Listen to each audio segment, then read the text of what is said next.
રોકાણકારોના કરોડો રૂપિયા ચાઉ કરી સમર ગ્રુપ કંપનીનો સંચાલક થયો ગાયબ। સમર ગ્રુપના એજન્ટો અને રોકાણકારોએ ધારાસભ્ય અનંત પટેલને કરી રજૂઆત। ચીખલી તાલુકાના મજીગામ નીલકંઠ દર્શન સોસાયટી ખાતે સાગર દિલીપભાઈ રાઠોડ, ચૈતાલી સાગર રાઠોડે પોતાના પુત્રના નામે સમર ગ્રુપ ગત 8/4/2020ના રોજ બનાવ્યું હતું, જે ગ્રુપમાં રૂપિયાનું સંચાલન સાગર રાઠોડનો સાળો મીરલ પટેલ, જે ચીખલી ખાતે હોમગાર્ડમાં નોકરી કરે છે, તે કરતો હતો। ત્યારે આ સમર ગ્રુપમાં સારો એવો પગાર આપવાની લાલચ આપી વિવિધ વિસ્તારોમાંથી એજન્ટો રાખ્યા હતા અને એજન્ટોને નવા પ્રોજેક્ટો શરૂ કરવાના અને અગરબત્તીનું કારખાનું ચાલુ કરી તેમાં પણ સારી નોકરી અપાવવાની લાલચ આપી હતી। આ સમર ગ્રુપમાં એજન્ટો થકી લોકોના રોકાયેલા રૂપિયા ડબલ કરી આપવાની વાતો કરી કંપનીમાં એકાઉન્ટ ખોલાવી કરોડો રૂપિયા લોકો પાસેથી રોકાણ કરાવ્યા હતા, જેમાં એજન્ટોએ પોતે પણ રોકાણ કર્યું હતું। ઘણા લોકોએ તો લાલચમાં આવી બેંકમાંથી લોન લઈ લાખો રૂપિયા રોક્યા હતા અને હવે બેંકના હપ્તા પણ ભરી શકાય તેવી તેમની પરિસ્થિતિ નથી। તો એજન્ટોએ જે લોકો પાસે આ કંપનીમાં રોકાણ કરાવ્યું હતું તેઓ પણ એજન્ટો પાસે રૂપિયાની ઉઘરાણી કરે છે।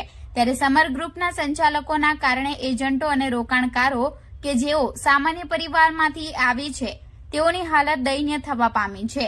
એજન્ટો આ અંગે પોલીસ મથકમાં કંપનીના સંચાલકો વિરુદ્ધ ફરિયાદ કરવા જતા પોલીસ પણ આ એજન્ટોની ફરિયાદ લેતું નથી, જેથી આ સમર ગ્રુપનું એજન્ટો અને રોકાણકારો ચીખલી સર્કિટ હાઉસ ખાતે વાંસદા ચીખલીના ધારાસભ્ય અનંત પટેલ અને નવસારી જિલ્લા કોંગ્રેસ પ્રમુખ શૈલેષ પટેલને મળીને રજૂઆત કરી હતી। ત્યારે ધારાસભ્ય અનંત પટેલે તેમને એકજૂથ રહેવાનું જણાવી આવનાર સમયમાં આવેદનપત્ર આપીને ઉચ્ચ કક્ષાએ રજૂઆત કરવાનું જણાવ્યું હતું।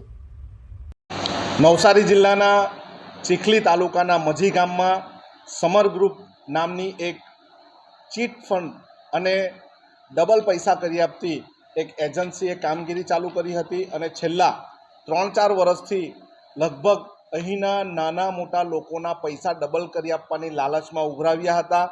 એના માટેના અહીંના આગેવાનો તેમજ આ જે સમર ગ્રુપ ચાલતું એના એજન્ટો અને એના ગ્રાહકો દ્વારા મને ફરિયાદ આપવામાં આવી હતી।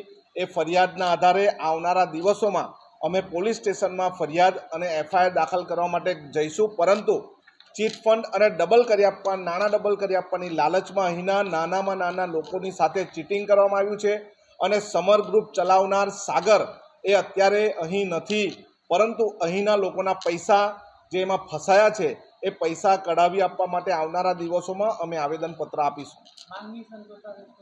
માંગ નહીં સંતોષાશે તો અમે આવેદનપત્ર આપીશું અને જે પણ કરતા ધરતા એ સમર ગ્રુપના સાગરભાઈ હોય, એમની પત્ની હોય કે એમનો સાળો હોય કે એમના ઘર પરિવારના મેમ્બરો પર અમે ફરિયાદ દાખલ કરાવીશું। આશરે મને એવું લાગે છે કે 50 થી 60 કરોડ કરતાં વધારેનું કૌભાંડ કરવામાં આવ્યું છે।